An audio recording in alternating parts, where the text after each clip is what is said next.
ఉదయం 9 అయ్యేసరికి Chris Thomson తన ఓనర్ మైకేల్ షార్ట్ కోసం రోడ్డు పక్కన నిలబడి ఎదురుచూస్తూ ఉన్నాడు. పదే పదే టైం చూసుకుంటున్నాడు. ఎంతసేపటికి మైకేల్ రాకపోయేసరికి ఇదేంటి 9 కల్లా క్రిస్టియన్బర్గ్లో డెలివరీకి బయలుదేరుదామన్న మనిషి ఇంకా రాలేదు. ఇల్లు దగ్గరే కదా, వెళ్ళి చూద్దాం అనుకుని మైకేల్ ఇంటివైపు అడుగేశాడు క్రిస్. క్రిస్ వెళ్ళేసరికి మైకేల్ ఇంటి తలుపులు తెరిచే ఉన్నాయి. హాల్లో కాస్త దూరంలో సోఫాలో నిద్రపోతున్నట్టు కనిపించిన తన ఓనర్ మొదట సార్ సార్ అంటూ బయట నుంచి పిలిచాడు. ఎంత పిలిచినా ఇంట్లో ఎవరు పలకకపోయేసరికి దగ్గరకు వెళ్ళి లేపుదామన్నట్టుగా ఇంటి లోపలికి అడుగేశాడు. సోఫా దగ్గర వెళ్ళేసరికి మైకేల్ ప్రాణాలతో లేడు. అతడి నుదుటిపైన తుపాకీతో కాల్చిన గాయముంది. క్రిస్ని గజగజ వణికించేసింది. పైగా ఇల్లంతా ఆవహించిన నిశ్శబ్దం అతన్ని మరింతగా భయపెట్టి వెంటనే బయటకు పరుగులు తీసి పోలీసులకు సమాచారం అందించాడు. క్రైమ్ టేప్స్ చుట్టి ఇల్లంతా తమ ఆధీనంలోకి తెచ్చుకున్న పోలీసులు ఆ ఇంట్లో మైకేల్తో పాటు మరో శవాన్ని గుర్తించారు. అది మైకేల్ భార్య మేరీ. ఆమెను కూడా తన బెడ్రూమ్లో నిద్రలో ఉండగానే ఎవరో కాల్చి చంపేశారు.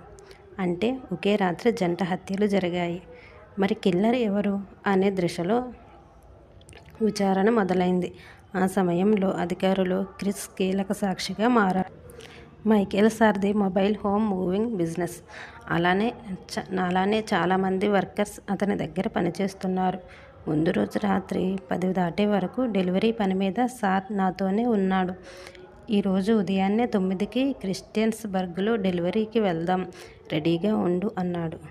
ఎప్పుడూ 10 నిమిషాల ముందుండే మనిషి ఎంతవరకు రాకపోయేసరికి డౌట్ వచ్చి ఇంటికి వెళ్ళాను అని క్రిస్ చెప్పాడు. నిజానికి మైకేల్ శవాన్ని మొదటిగా చూసిన వ్యక్తి, మైకేల్ సజీవంగా ఉన్నప్పుడు చివరిగా చూసిన వ్యక్తి క్రిస్ మాత్రమే. అసలు రాత్రికి రాత్రి మైకేల్ ఇంట్లో ఏమైంది అనే ప్రశ్నలతో పోలీసులు తలలు పగలగొట్టుకుంటే మైకేల్, మేరీల బంధువులంతా జెన్నిఫర్ ఎక్కడా అని ప్రశ్నించారు.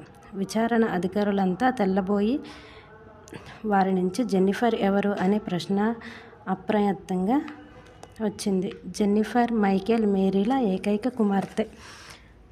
9 ఏళ్ల పాప. లేక పుట్టిన సంతానం. చాలా అందంగా, క్యూట్గా ఉండే తెలివైన పిల్ల. జంట హత్యల తర్వాత పాప కనిపించడం లేదంటే కిల్లర్ టార్గెట్ జెన్నిఫర్ ఎత్తుకెళ్లడమేనా అనే ప్రశ్న అందరిలోనూ నిజానికి ఆ రాత్రి 10 దాటాక ఇంటికి వెళ్ళాడని క్రిస్ చెప్పాడు. అదే రాత్రి 10:30కు మేరీ డిన్నర్ ఐటమ్స్ కొని ఇంటికి తీసుకెళ్లిందని ఇంటి సమీపంలో ఫాస్ట్ ఫుడ్ దుకాణదారుడు చెప్పాడు. సాధారణంగా రాత్రి సమయంలో తన గురక కారణంగా మేరీ నిద్ర చెడిపోకూడదని చాలాసార్లు అదే సోఫాలో నిద్రపోతుంటాడు మైకేల్. పైన బెడ్రూమ్లో మేరీ నిద్రపోతుంది. ఆ రాత్రి అదే జరిగినట్లుంది అని క్లారిటీ ఇచ్చింది మేరీ సోదరి. ఇంట్లో అంతా నిద్రపోయాక దుండగుడు మైకేల్, మేరీలను చాలా సులభంగా చంపి పాపను ఎత్తుకుపోయాడనేది అప్పటికే స్పష్టమైంది. అంటే బహుశా కిల్లర్ ఆ ఇంటికి అతిథిగా వచ్చి ఉంటాడా, ఆ దంపతులకు సుపరిచితుడేనా అని చాలా అనుమానాలు తలెత్తాయి.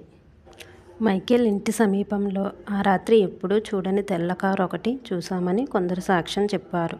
అదే తెల్లటి కారులో మరునాడు తెల్లవారుజామున 40 ఏళ్ల అపరిచితుడు వ్యక్తి వెళ్లడం చూశామని మరికొందరు ఇరుగు పొరుగు వారు చెప్పారు. దాంతో కిల్లర్ ఊహా చిత్రాన్ని గీయించే పనిలో పడ్డారు అధికారులు.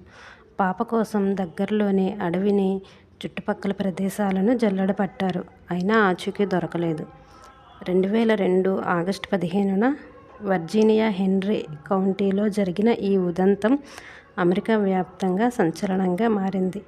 హత్యలు జరిగిన 6 వారాల తర్వాత మైకేల్ ఇంటికి సుమారు 35 మైళ్ల దూరంలో ఉన్న స్టోన్విల్ క్రీక్ అనే ప్రాంతంలో ఆల్బర్ట్ అనే వ్యక్తి ఇంటి ముందు కుళ్ళిన దవడ భాగం దొరికింది.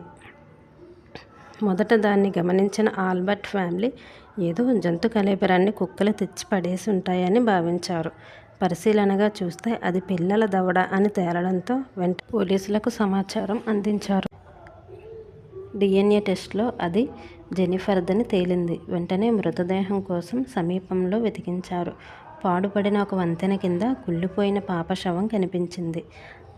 అయితే స్టోన్విల్ క్రిక్ గతంలో మైకేల్ చాలా మొబైల్ హోమ్స్ డెలివరీ చేశాడని తేలింది. పైగా అక్కడ చాలామంది డీలర్స్తో అతనికి స్నేహబంధాలున్నాయి. పాపం మృతదేహం దొరికిన చోట క్షుణ్ణంగా పరిశోధన చేసినా ఎలాంటి ఆధారమూ దొరకలేదు.